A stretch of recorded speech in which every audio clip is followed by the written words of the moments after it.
할렐루야 반갑습니다. 2023년도 함께하는 사순절의 여정 우리가 교회입니다. 오늘은 우리가 함께 나눌 아름다운 주제는요. 하나님의 화해 프로젝트라는 소주제입니다. 우리와 하나님 사이에 막힌담이 있었고 죄로 인하여 우리와 사람 사이도 막힌담이 있죠. 우리는 이 모든 막힘들을 하나님의 은혜로 하나님의 화해로 풀어주셨습니다. 우리가 받은 은혜 때문에 우리는 세상을 향하여 막힌 담들을 헐어나가는 과정, 이것이 오늘 그리스도인들이 해야 될 고귀한 사명이죠. 다시 한번 오늘 본문의 말씀을 주목해 보면서 우리가 무엇을 필요로 하며 어떤 일을 해야 하는지를 살펴보고자 합니다. 사도행전 32장에서 37절에 이르기까지 믿는 무리가 한 마음과 한 뜻이 되어 모든 물건을 서로 통용하고 자기 재물을 조금이라도 자기 것이라 하는 이가 하나도 없더라. 사도들의 큰 권능으로 주 예수의 부활을 증언하니 무리가 큰 은혜를 받아 그 중에 가난한 사람이 없으니 이는 밭과 집 있는 자는 팔아 그 판 것의 값을 가져다가 사도들의 발 앞에 두매 그들이 각 사람의 필요를 따라 나누어 줌이라 라고 말씀하십니다. 여러분, 우리는 복음을 들고 세상을 나가야 합니다. 이 세상으로 나가는 것을 우리는 세상에 복음하라고 표현할 수가 있겠죠. 땅끝에 이르기까지 내 복음의 증인이 되어야 사명을 가지고 전진해 나가야 되겠죠. 이를 통하여 우리가 필요한 것이 무엇일까요? 그것은 아마도 이 세계의 확장을 위한 기도가 가장 중요하리라 생각합니다. 교회나 개인의 영광스럽게 되려면 먼저 복음의 세계성에 주목해야 합니다. 복음은 시작부터 세계를 품었죠. 사도들이 권능으로 주 예수의 부활을 증언하니 무리가 큰 은혜를 받아 이처럼 큰 권능을 통하여 부활이 증언되는 곳마다 복음의 세계화가 일어났습니다. 예수님께서 이 땅에 오실 때 천사들이 전한 말이 있습니다. 천사가 이르되 무서워하지 말라. 보라, 온 백성에게 미칠 큰 기쁨의 좋은 소식을 너에게 전하노라. 누가복음 2장 10절에 근거하는데요. 큰 기쁨의 좋은 소식은 복음입니다. 여기서 온 백성은 단순히 유대 민족만이 아니라 전 세계 모든 민족을 가리킵니다. 복음이 들어가는 곳마다 33절의 역사가 나타나죠. 사도들이 큰 권능으로 예수의 부활을 증언하면 큰 은혜를 받은 무리가 나타났으며 이들은 이웃을 품고 세계로 나갔습니다. 복음의 외연이 확대되면 돌봄과 섬김도 함께 나타납니다. 이를 깨달은 바울은 자신이 유대 민족만이 아니라 천하 만민을 위해 복음의 일꾼이 되었다고 천명합니다. 고린도서 1장 23절인데요. 본래 바울은 통 큰 사람이 아니었습니다. 좋아하는 사람, 나빠하는 사람이 분명히 있었죠. 스데반을 죽이는데도 앞장섰습니다. 하지만 그에게 성령이 임하고 이를 통해 복음과 부활의 능력을 깨닫자 그는 세계를 가슴에 품고 복음의 세계화를 위하여 헌신합니다. 하나님의 나라의 확장은 홀로 되어지는 것이 아니라 모두가 한 마음을 품고 한 마음을 이루어야 합니다. 먼저는 우리의 교회가 한 마음을 이루어서 한 뜻을 이루어나가자는 공동체의 기반이 있어야 되겠고요.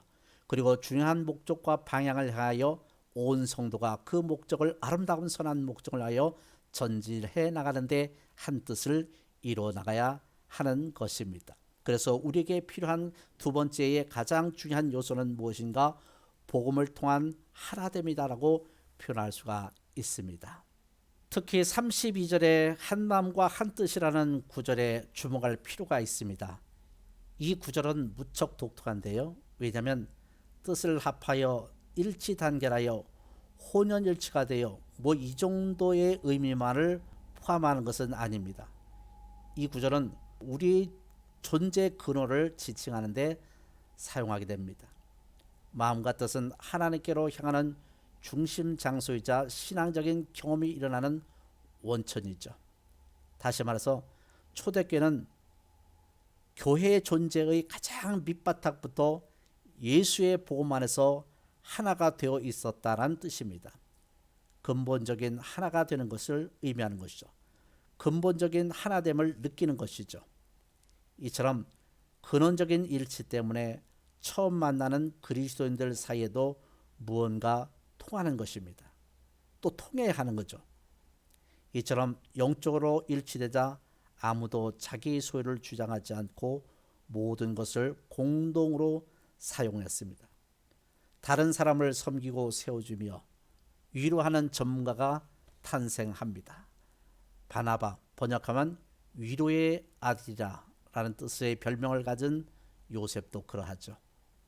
본문은 단순히 한 개인을 소개하려는 것이 아니라 초대교회가 지향하는 존재의 방향을 시사하는 과정입니다. 우리는 어거스틴이 줄곧 강조했던 명제를 다시 한번 붙들어 보고자 합니다. 근본적인 것에는 일치를, 근본적이지 않은 것에는 자유를, 모든 것에는 자비를. 그래요. 우리는 자기 나름대로 주장하는 신앙적인 순수성 때문에 오히려 교회의 하나됨과 일치를 해치고 있지 않은지 돌아볼 필요가 있습니다. 이를 인해서 교회 전체가 손해를 보는가 하면 복음 증거와 선한 사업에 활로가 열리지 못하는 경우도 있습니다. 하나님의 화해를 위한 프로젝트 세 번째 가장 중요한 것은 내 삶 속에 주신 하나님의 은혜가 끊어지지 않도록 기도해야 하는 것이죠.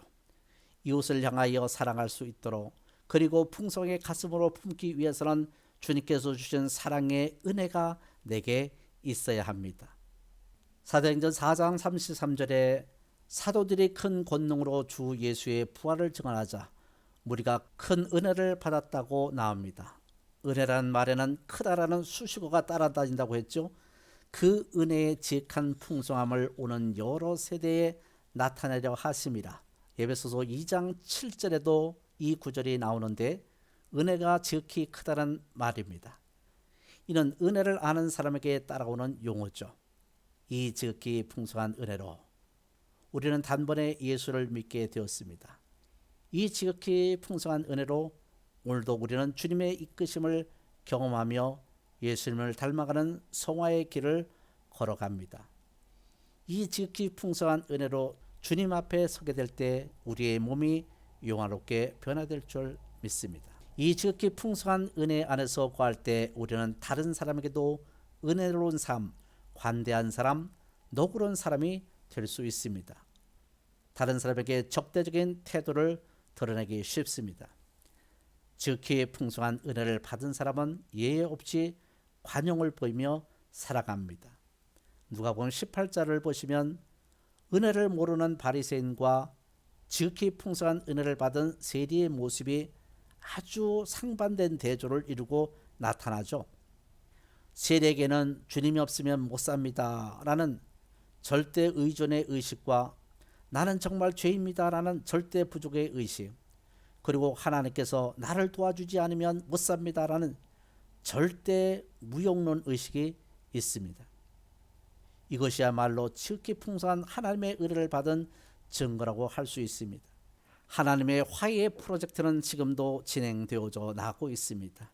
나를 통한 가정의 화해가 이루어지고 나를 통하여 교회의 화해가 이루어지며 또 나가서 교회가 사회를 향한 화해 프로젝트가 진행되어 나가고 있죠. 우리는 그 속에 거하고 있습니다. 여러분, 우리는 이 하루를 통하여 어떠한 하나님께서 주신 화해 프로젝트의 귀한 도가 될 수 있을까요? 오늘 들은 말씀을 통하여 함께 다시 한번 생각해 보는 시간이 되길 원합니다.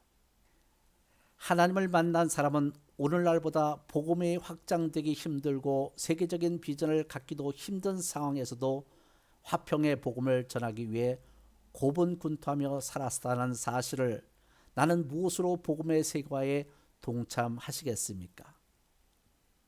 또 영적으로 한 마음과 한 뜻을 이룬 공동체는 서로의 필요를 채워주며 다름을 비판의 이유로 삼지 않습니다. 한 마음과 한 뜻을 이루는데 방해되는 요소가 무엇인지 생각해보고 공동체를 위해 내가 할 수 있는 일을 살펴봅시다.